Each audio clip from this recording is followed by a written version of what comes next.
事儿，你要是想放弃，趁早说。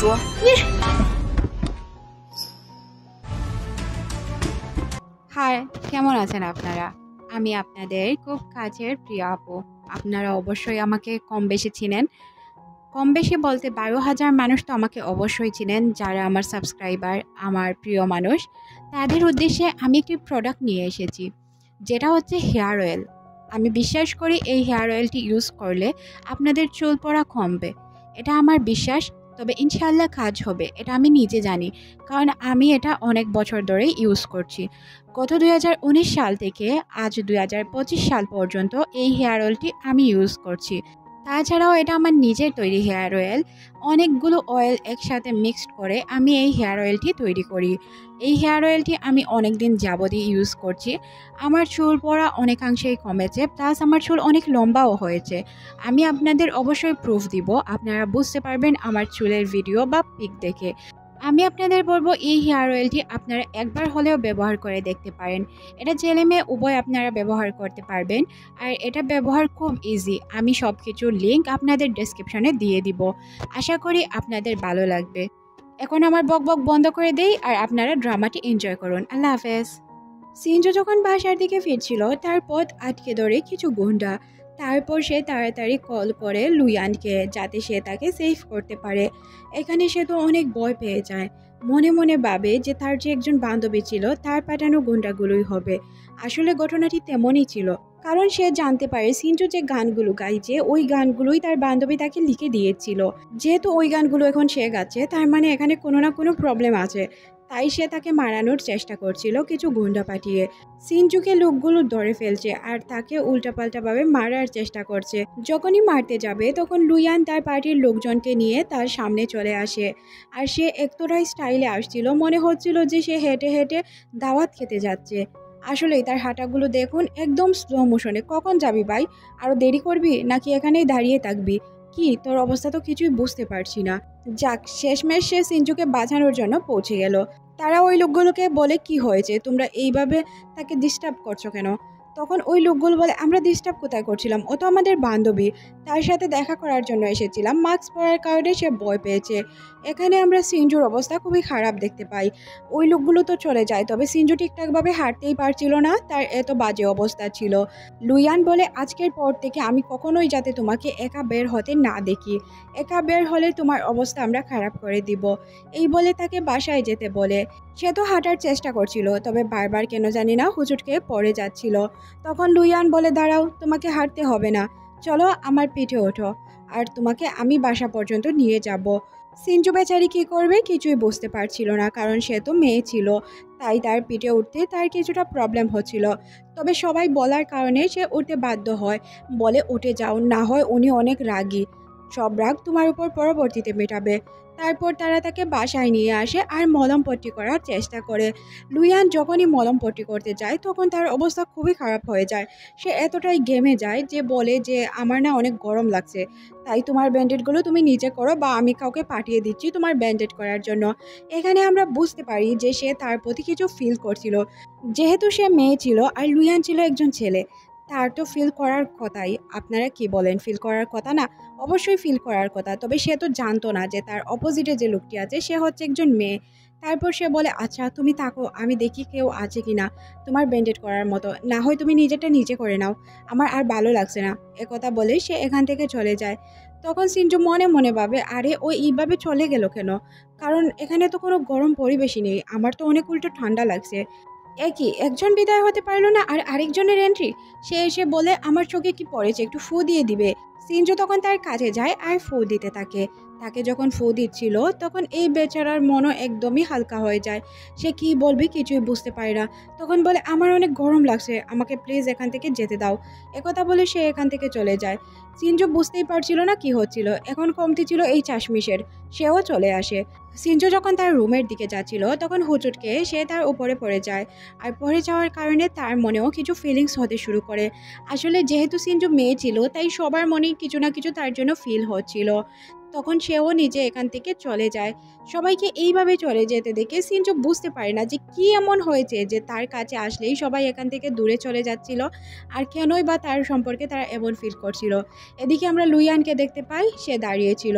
স্যাং ব্যালকনিতে আসলে লুইয়ান জিজ্ঞাসা করে, কি হয়েছে, তুমি এখানে কি করছো? বলে, কিছুই না ভাই, আমাকে একটু বাতাস খেতে দে, আমার বাতাস খাওয়ার ইচ্ছে হচ্ছে। তখন সে বলে, আচ্ছা। তখনই এখানে ওয়াংও চলে আসে। ওয়াংকে দেখে জিজ্ঞাসা করে, কি হয়েছে তোমার, তুমি এখানে কি করছো? ওয়াং বলে, আমার অবস্থা খুবই খারাপ, আমার মন একদমই অসুস্থ হয়ে পড়েছে, তাই বাতাস খাওয়ার জন্য এসেছি। এই তিনও ছেলের অবস্থাই খারাপ ছিল, আমাদের লাড়কানুমা লাড়কি তো সবার অবস্থাই খারাপ করে দিচ্ছিল।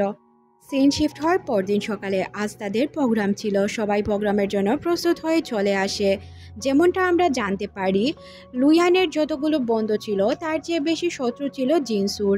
জিনসুর শত্রুগুলো তার উপর আক্রমণ করতে চাইলে লুইয়ান তাকে বাঁচায়, কারণ তারা তার উপর ময়লা পানি ফেলার চেষ্টা করে। যে মেয়েটি ফেলার চেষ্টা করছিল ওই মেয়েটিকে ধরে ফেলা হয়, তবে আমরা সন্দেহ করি সে হচ্ছে লিনসুর লোক। কিছুক্ষণ পরই আমরা দেখতে পাই আসলেই লিনসু এখানে উপস্থিত ছিল। আসলে লিনসু এখানে তার ক্ষতি করার জন্য এসেছিল। লিনসুকে দেখে সিনজুর অবস্থাও খারাপ হয়ে যায়। সে বুঝতে পারে সব প্ল্যান তার ছিল, তবে সে কেন তার সাথে এমনটা করছে সে তো খুব ভালো করেই জানতো, কারণ সে যে গানগুলো গাইছে সবগুলো তো তারই লেখা। আর যেহেতু সেগুলো লিনসুকে সে দিয়েছিল, তাই লিনসু চাচ্ছিল না সে গানগুলো গাক। তারপর আমরা দেখতে পাই তারা যখন তৈরি হচ্ছিল তখনও একটি মেয়ে ক্ষতি করার চেষ্টা করে জিনসুর। জিনসুর যখনই মেয়েটি ক্ষতি করার চেষ্টা করে তখনই এখানে তাকে লুইয়ান তাকে সেভ করে নেয়। আর এখানে আমরা বুঝতে পারি তারা যতই ছেলে হোক দুইজন, তারপরও তারা কিছুটা ক্লোজ হয়ে যায়। আমরা তো জানি তারা ছেলে ছিল না, ছেলে মেয়ে ছিল, তবে তারা তো জানে যে তারা দুজন ছেলে ছিল। তখন এখানে স্যাং আর হুয়াং চলে আসে, আর তারাও বুঝতে পারে যে সিনজুর কেউ না কেউ ক্ষতি করার চেষ্টা করছিল। তবে তারা সবাই সিনজুকে বুঝিয়ে বলে, তুমি তোমার কাজের প্রতি ফোকাস করো, তোমার কোনো কিছু দেখতে হবে না, কোনো কিছু বুঝতে হবে না, জানতেও হবে না, তুমি শুধু তোমার গানের দিকে মনোযোগ হও। তারা চারজন স্টেজে উঠে যায় আর অনেক সুন্দরভাবে গানগুলো তারা কমপ্লিট করে। এখানে একজন স্পেশাল গেস্ট ছিল, তার উদ্দেশ্য করে তারা বলে, আমাদের গান কেমন হয়েছে? তখন উনি বলেন যে তোমাদের তিনজনের গানই ভালো হয়েছে। তিনজন বলার কারণে লুইয়ান বলে যে আমরা তো এখানে চারজন, আপনি ভুল করে হয়তো তিনজন বলেছেন। এখানে আমরা খুব ভালো করেই বুঝতে পারি এখানে লিনসু ছিল, আর লিনসু কখনোই চাইবে না যে তাদেরকে একসাথে থাকতে দিতে। আর যেহেতু এখানে সিনজুকে সে চিনতে পারে, তাই সে বলে যে এখানে তিনজন ছেলে আর একজন মেয়ে আছে, আর আপনি বলেছেন যে আমি ছেলেদের কথাই বলবো, তাই ছেলেদের কথা বলছি। তখন এখানে সে বলে যে আমাদের টিমে তো কোনো মেয়ে নেই। তখন লিনসু বলে, অবশ্যই মেয়ে আছে, আপনি কেন বুঝতে চাচ্ছেন না যে আপনাদের টিমে মেয়ে আছে, আর তার প্রমাণ আমার কাছে আছে। সিনজু একজন মেয়ে আর সে ছেলে সেজে থাকার অভিনয় করছে, যেটা তোমরা বুঝতে পারছো না, আর আমার কাছে সব প্রমাণ আছে। জিনসু এখানে চুপচাপ দাঁড়িয়ে থাকে, কারণ তার বলার মতো কিছু ছিল না। এখানে সে যেহেতু প্রমাণ সহকারে সব কিছু দিয়ে দিবে, তাহলে এখানে সে কি বলতে পারবে। তারপর আমরা লিনসুকে দেখতে পাই সে হাতে প্রমাণ নিয়ে সবার উদ্দেশ্যে বলছিল, আমি যা বলছি সত্য বলছি, আমি কোনো মিথ্যার আশ্রয় নিচ্ছি না। এখানেই তো সিনজুর পুরো ক্যারিয়ারটাই ধ্বংস হয়ে যায়। সিন পরিবর্তন হয়, আমরা সিনজুকে বাসায় দেখতে পাই। লুইয়ান, সেন, হুয়ান সবাই মিলে তাকে বলছিল তুমি ছেলে বা মেয়ে যাই হও, এতে আমাদের কোনো কিছু যায় আসে না। তার হৌসলা বাড়ানোর জন্য সে তাকে একটি ছুরি আর দড়ি দেয়। এটা দেখে তো মেয়েটি আরও ভয় পেয়ে যায়। আসলে সে এসব ইচ্ছে করে করেনি, সব কিছু লিনসুর প্ল্যান ছিল। লিনসু হয়তো তার গিফটের জায়গায় এটা পাঠিয়ে দিয়েছে। তখন সেও বুঝতে পারে যে লিনসু সব কিছু করছে। লুইয়ানের এতে কোনো কিছুই যায় আসে না, সে ছেলে কি মেয়ে, সে তো তাকে সবসময় সাপোর্ট করে। যখন তারা টিভি ছাড়ে তখন দেখতে পাই টিভিতে এই নিউজ চলছে, তারপর টিভিটাও অফ করে দেয়। তারপর লুইয়ানের কাছে একটি ফোন আসে যে তাদের টিম থেকে সিনজুকে সরাতে হবে। তবে লুইয়ান এটা সিনজুকে একদমই বুঝতে দেয় না, সে তার মতো করে কথা বলে ফোনটি কেটে দেয়। যখন সিনজু জিজ্ঞাসা করে কি হয়েছে, তখন সে বলে তেমন কিছু না, স্ক্যামারের কল ছিল। সিনজু ঠিকঠাকভাবেই বুঝতে পারে যে কি ঘটনা ঘটেছিল, তবে সেও এখন আর এই টিমে থাকতে চাচ্ছিল না, কারণ সে কারোর জন্য প্রবলেম ক্রিয়েট করতে চাচ্ছিল না। সিনজু বলে, আমি খুব ভালোভাবেই বুঝতে পারছি তোমরা আমার ভালো চাও, কিন্তু আমি একটি কথা বলে, হ্যাঁ সত্যি আমি একজন মেয়ে, আমি ছেলে সেজে এতদিন যাবৎ তোমাদের সাথে অ্যাক্টিং করেছি, এজন্য আমি তোমাদের কাছে মন থেকে ক্ষমা চাইছি, প্লিজ আমাকে ক্ষমা করে দাও, আমি এখান থেকে চলে যাব।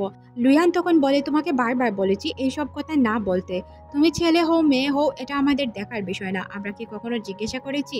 আমরা কোনোদিনও তোমাকে কিছু বলবো না। সেন তখন বলে, হ্যাঁ, কোনো মেয়ে নিজের ইচ্ছায় কখনো তার চুল কেটে এইভাবে স্টেজে আসতো না। আর তুমি যেহেতু এটা করেছো তার মানে তোমার কোনো না কোনো দুর্বলতা আছে। তুমি চাইলেই আমাদের সাথে এই দুর্বলতাটা শেয়ার করতে পারো। তখন লুইয়ান জিজ্ঞেস করে, হ্যাঁ, তুমি কেন তোমার চুল কাটিয়ে এখানে এসেছো আমাদের প্লিজ বলো। তখনই এখানে তার মা চলে আসে আর বলে, সব কিছু আমার জন্য হয়েছে, এখানে আমার মেয়ের কোনো দোষ নেই। আমি ছোটবেলা থেকেই তাকে ছেলে সাজিয়ে রাখার চেষ্টা করেছি, অনেক মারধর করেছি, অনেক কথা শুনিয়েছি, প্লিজ মা আমাকে ক্ষমা করে দে। তারা মা মেয়ে একে অপরকে ক্ষমা করে দেয়। পরের সিনে আমরা দেখতে পাই সবাই নাস্তা করার জন্য বসেছে। লুইয়ান বলে, তুমি গান ঠিকঠাকভাবে প্র্যাকটিস করছো তো? তখন সিনজু বলে যে না, আমি আর তোমাদের টিম থেকে গান গাইবো না। আমি চাই না আমার জন্য তোমাদের কোনো প্রবলেম ক্রিয়েট হোক। তাছাড়াও আমি গান গাইতেই চাই না, আমি এই টিম থেকে চলে যাব। তখন লুইয়ানের অনেক খারাপ লাগে, শুধু লুইয়ানের না, পুরো টিমেরই খারাপ লাগে। তারা চাইছিল না সিনজু এখান থেকে চলে যাক। সিনজু তো নাচর বান্দা, সে তার সিদ্ধান্ত থেকে একদমই সরবে না। সে বলে, আমি এখান থেকে চলে যাব, লিগেলি তোমাদের টিম ছেড়ে চলে যাচ্ছি। এই কথা বলে সে সত্যি সত্যি এখান থেকে চলে যায়। পরের দিনে আমরা তাকে তার বাসায় দেখতে পাই। তার অনেক মন খারাপ, সে সবাইকে অনেক মিস করছিল। তাছাড়াও তার স্বপ্ন ভঙ্গ হয়ে গেল। তারপর সে যখন রাস্তা দিয়ে হাঁটছিল তখনই কিছু গুন্ডারা তাকে কিডন্যাপ করে নিয়ে যায়। কিডন্যাপ করে আর কারো না, আমাদের লুইয়ানের কাছেই নিয়ে আসে। লুইয়ান বলে, এছাড়া আমার কোনো উপায় ছিল না, তোমাকে আমি চাইলেও আনতে পারতাম না। আচ্ছা চলো তোমাকে একটি জায়গায় নিয়ে যাই। আমরা দেখতে পাই তাকে একটি পার্কে নিয়ে আসা হয়। আর এখানে লিজ্যাং নামের একজন লোক গান গাইছিল। সে অনেক বড় সিঙ্গার ছিল, যেটা তাকে দেখার পরই সিনজু চিনে ফেলে। আর ওই লোকটিও সিনজুর অনেক বড় ভক্ত ছিল। সে আসলে সিনজুর লেখা গানগুলোই গাইছিল। আসলে এই লোকটি অনেক বড় সিঙ্গার ছিল, তবে তাকে ড্রাগ দেওয়ার কারণে তার গলা নষ্ট হয়ে যায়। তারপর তাকে টিম থেকে বের করে দেওয়া হয়। এরপর থেকেই সে এইভাবে রাস্তায় গান গেয়ে মানুষকে এন্টারটেইন করে বেড়ায়। যখন তার সাথে তাদের পরিচয় হয় তখন জিনসুকে সে বোঝানোর চেষ্টা করে, তোমার যদি ট্যালেন্ট থাকে তাহলে তুমি যে কোনো জায়গায় তোমার ট্যালেন্ট শো করতে পারবে। আসল বিষয় হচ্ছে তুমি যদি গান গাও তাহলে এটা তোমার উদ্দেশ্য হতে হবে। তুমি লোককে কিভাবে তাদের মন জয় করছো বা তাদেরকে এন্টারটেইন করছো, এটা হচ্ছে তোমার কাজ। এটা না যে তুমি কোথায় আছো, তোমার পর্যায় কোথায় আছে, বা তুমি কোন জায়গা থেকে গান করছো, এটা কোনোদিনও কোনো বিষয় হতেই পারে না। তুমি চাইলে তোমার গান আবার নতুন করে শুরু করতে পারো। তার কথাগুলো জিনসুর একদমই মনে ধরে যায় আর সে প্ল্যান করে সে আবারও গান গাইবে। এদিকে আমরা লুইয়ানকে দেখতে পাই, লুইয়ানের প্ল্যান সাকসেসফুল হয়। লিজেং তাকে বলে, ভাই তুমি জানো এই মেয়েটিকে কিভাবে হ্যান্ডেল করতে হবে। তার যে রোগ তার ঔষধ হচ্ছে তুমিই পারবে তার রোগটাকে সারাতে। সিন পরিবর্তন হয়, আমরা সিনজুকে দেখতে পাই। সিনজু একদম মেয়েদের মতো সেজে এসেছিল, সে তার আসল রূপে চলে আসে। তাকে আসল রূপে দেখে তাদের সবার মাথা নষ্ট হয়ে যায়। এটা তো সেই মেয়ে যে কিনা ছেলে সেজে তাদের রাতের ঘুম হারাম করে ফেলতো, আর সে এখন মেয়েদের লুকে এসেছে, তার মানে তাদের তো ফিদা হওয়ার কথা।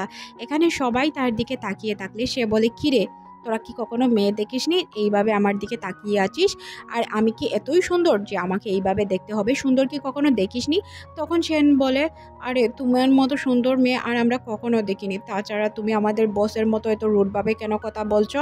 এখানে আমরা জানি যে সিনজু তাদেরকে নিয়ে মজা করছিল বা তাদেরকে নিয়ে ফান করছিল, তাদের সাথে একটু বাজিয়ে দেখছিল আর কি। যাই হোক, তো এখানে লুইয়ান অনেক খুশি ছিল, কারণ লুইয়ান চাচ্ছিল সিনজুকে তার ঘরের বউ বানানোর জন্য। তাই তো সে মহা খুশি ছিল। সে যতক্ষণ না মেয়েদের লুকে আসতে পারছে ততক্ষণ পর্যন্ত তো তাকে বউ বানানো যাবে না। তখনই এখানে লুইয়ানের মা চলে আসে। আর এখানে আসল কাহিনী ছিল, লুইয়ানের মা মূলত সিনজুকে একটি জায়গা করে দেয় গান গাওয়ার জন্য। সে মেয়েদের লুকে মেয়েদের স্টেজে গান গাইতে পারবে। এটা শোনার পর লুইয়ান সহ সবাই অনেক খুশি ছিল। আর আমরা তো আগে থেকেই জানি লুইয়ানের মা সিনজুকে কতটা পছন্দ করত। এখানে লুইয়ানও অনেক খুশি হয়ে যায়, তাকে বেস্ট অফ লাক জানায়। তখন সিনজু বলে যে আমি চাই সব সময় তোমরা উজ্জ্বল হয়ে থাকো, তোমাদের নাম যেরকম লাইট তেমনি তোমাদের টিমটা একদমই লাইটলি ফুটে উঠুক, যেটা আমি তোমাদের জন্য দোয়া করি। আর সব সময় আমি বিশ্বাস করি তোমরা এটা করতে পারবে। তাছাড়াও আমার নিজের উপরও বিশ্বাস আছে আমি করতে পারবো, যেহেতু আমি ছেলে সেজে সবার মন জয় করতে পেরেছি, মেয়ে সেজে কেন পারবো না? তখন লুইয়ান বলে, আবার তার সাথে টিম মেম্বারগুলো বলে, হ্যাঁ তুমি অবশ্যই পারবে, একটু চেষ্টা করে দেখো, তাহলেই তোমার দ্বারা সব কিছু হয়ে যাবে। এখানে সিনজু মনে মনে অনেক খুশি হচ্ছিল। আচ্ছা যাকগে, এখন আমরা দেখতে পাই যে সিনজু তার মন মতো গান গাইছিল। আর তার গান এতটাই ফেমাস হয়ে যায় যে সবাই তার গানের একদম ভক্ত ছিল। তাছাড়াও অন্য কারো গান কেউই শুনতে চাচ্ছিল না। তাছাড়াও তার ফ্যান ফলোয়ার জানতে পারে তার মা তাকে টমবয় বানিয়ে রেখেছিল। সিনজু কখনোই টমবয় হিসেবে থাকতে চাইতো না, বা তার এটা প্ল্যানিং ছিল না, এটা তার মায়ের প্ল্যানিং ছিল। আর এর পিছনে অনেক ভয়ানক একটি কাহিনী লুকিয়ে আছে, যেটা আমি আপনাদের সাথে লাস্ট পার্টে শেয়ার করব। এই ড্রামাটার আর একটি পার্ট রয়েছে, ওইটা আমি এক্সপ্লেন করে দিয়ে দিব। আসলে শরীর মন যদি ভালো না থাকে কোনো কাজ করতেই ভালো লাগে না। আমি কিছুদিন যাবত না, মোটামুটি অনেক দিন যাবতই অসুস্থতায় ভুগছি। মানসিক শারীরিক দুই দিকেই অসুস্থতা থাকার কারণে আমি কোনো কাজই করতে পারছি না। তবে চেষ্টা করছি নিজের মনের জোর বাড়িয়ে আপনাদের জন্য নতুন নতুন ভিডিও আনার। খুব তাড়াতাড়ি নতুন নতুন ভিডিও নিয়ে আসবো। ততক্ষণ পর্যন্ত ভালো থাকুন। আল্লাহ হাফেজ।